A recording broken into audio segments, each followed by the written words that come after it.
Hello and welcome to this edition of Assembly Calendar. I'm Matt Visscher. Our guest today is New York State Assemblyman Dean Murray. Dean represents the 3rd Assembly District of Suffolk County. Thank you very much for joining us today. We are in the first week of March as of this taping, and we are quickly approaching the April 1 deadline, and all the attention is turning to whether or not the state legislature will pass another on-time budget. And the pressure is on, so to speak, and we're going to kind of get up to speed with the Assemblyman in terms of how the process is moving along at this point. Always nice to see you, sir. It's good to see you as well. Talk to us in terms of where things stand with the budget process at this point. I know the numbers have been released, the governor's numbers, the majority's numbers at this point. Yeah, it's at the stage where each one puts forward their wish list budget proposal, if you will, and we take a look at where we can negotiate and work things down and where we agree, where we disagree. So still kind of the early stages, but a lot of haggling behind doors right now. So I think everything's pretty much on target. Some of the significant points of the state budget, traditionally speaking, is education. Sure. Where do things stand at this point on education? Well, again, the governor came in a little under $1 billion as far as increased aid. We also have the issue of the GEA, which is the Gap Elimination Adjustment. And for those who don't understand, what exactly that is, back around 2009, 2010, we were facing a budget deficit of about $10 billion. Because of this, obviously, they had to trim back in many ways, and one of those was through what they called the Gap Elimination Adjustment through the school aid. So they pulled back a lot of the school aid. Well, we've gotten rid of the budget hole, and we now have a surplus, but they were still taking back some of that school aid. So basically taking GEA. from one pot and putting it into another pot, the general fund. Yeah, they were basically trimming down all around and putting it into the general fund to work the budget deficit down, which again, everybody got it. Everybody understands that was a smart move to get rid of it, and we got rid of that deficit rather quickly.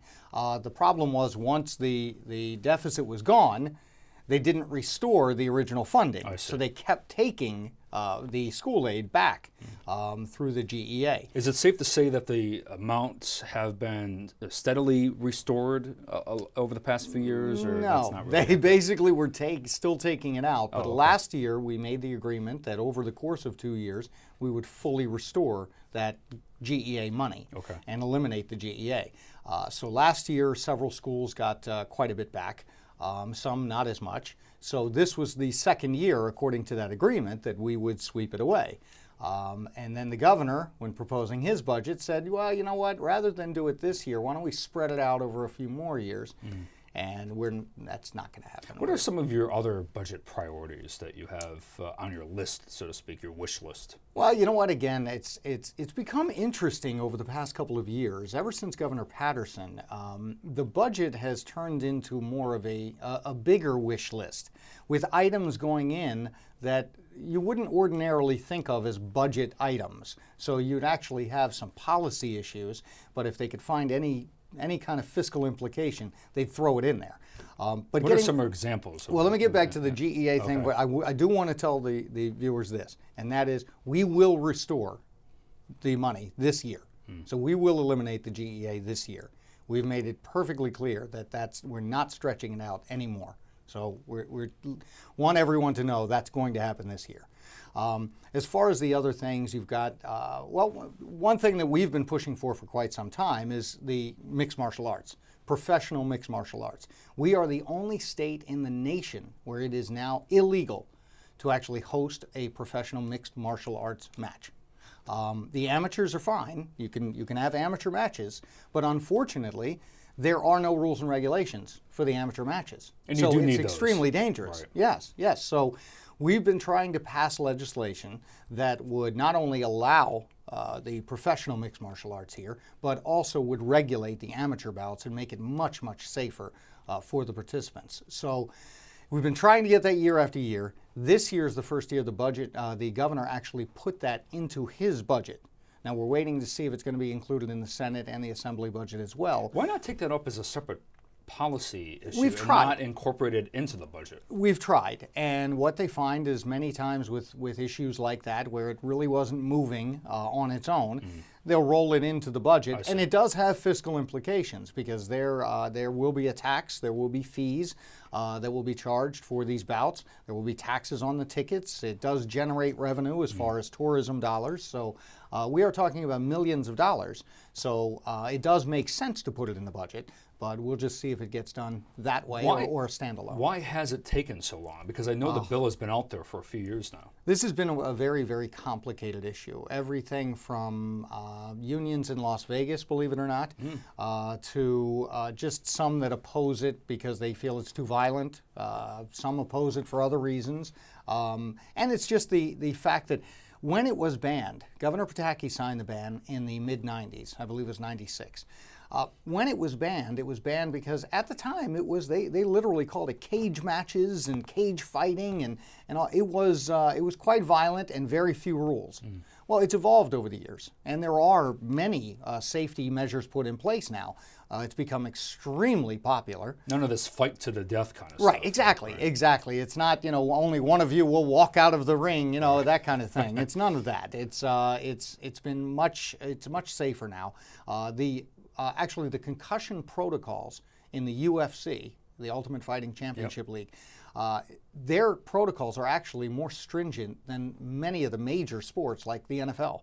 It's actually more stringent than the NFL. So they've gone a long way in really making it as safe as they can. I mean, it is, very physical and it is fighting. So, but they've gone and done as much as they can to make it as safe as possible. But there is a lot of legislative support for this proposal, both in the Assembly and the Senate. Yeah, unfortunately, last year it turned into another partisan issue because, quite frankly, we've got well over 40 yes votes in the Assembly, minority.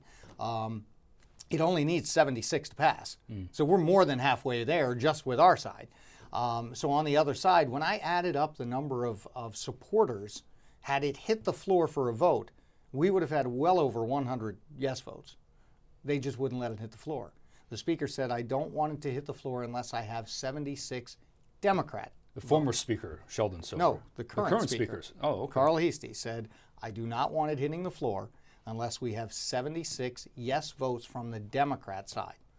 Not 76, not a majority from the body, which is the way I believe the Constitution and everything works. Right. But no, so it was an extremely partisan issue. I'm hopeful this year it doesn't go that direction and we can actually pass the bill. So that control thing is still happening, is what you're saying, with the speakership. Yeah, it's interesting, and Carl's good. He's done a good job, and he's opened it up, I think, to his members, for more input.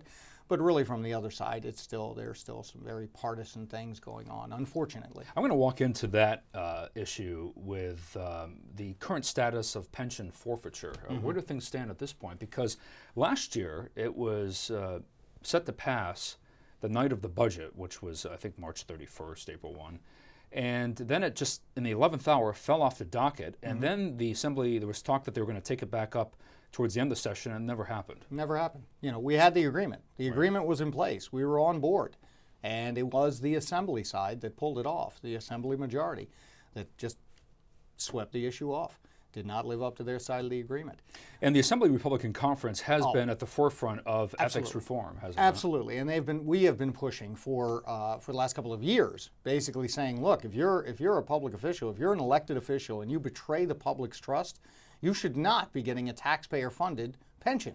I mean, that's just you don't reward criminal activity, and that's what's been happening. So we believe the minute you break that trust, the minute you are convicted. And you broke the public's trust, you lose that pension. I know one of the other proposals that's currently floating around Albany is one that has been introduced by a colleague of yours, Jim Tedisco, which is affectionately titled The Spirit of 76, which essentially would allow any legislation that has 76 sponsors to reach the floor for a vote, whether it's a Republican bill or a Democratic bill. Right. That's actually, it's tweaking a rule that's already on the books. Very few people even know this, and I bet if you quizzed most of the Assembly people, they wouldn't know this. But there's already a rule on the books. If you have over 100 co-sponsors, the bill can bypass all committees and hit the floor for a vote, which is why you'll rarely see any bill that has 100 co-sponsors. So I'm proud to be a co-sponsor of Jim's bill, and I believe that that's the way to go. That's democracy in action. If you have 76 members, which is more than half of the chamber, if you have that many co-sponsors that think that bill is important, we should move it to the floor for an up and down vote. Let's change directions if we could. Sure. I know there was an incident in your district recently involving a police officer who performed a heroic act, and we could argue that police officers perform heroic acts every day, in the line of duty. But talk to us specifically about this police officer and what he did that really stands out. Well, he's actually a personal friend of mine, is Officer Joseph Verdi. And Joe was patrolling on the highways, on Sunrise Highway. It was, I believe, a Thursday, early morning hours, like 3 a.m.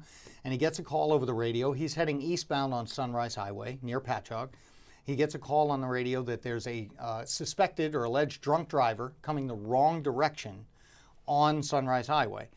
He immediately does his action where he swerves his car with his lights on to slow the traffic down behind him, and they do, and then he sees the headlights coming.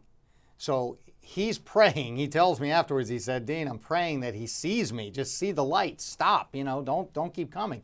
The guy would not stop, so he kept on coming.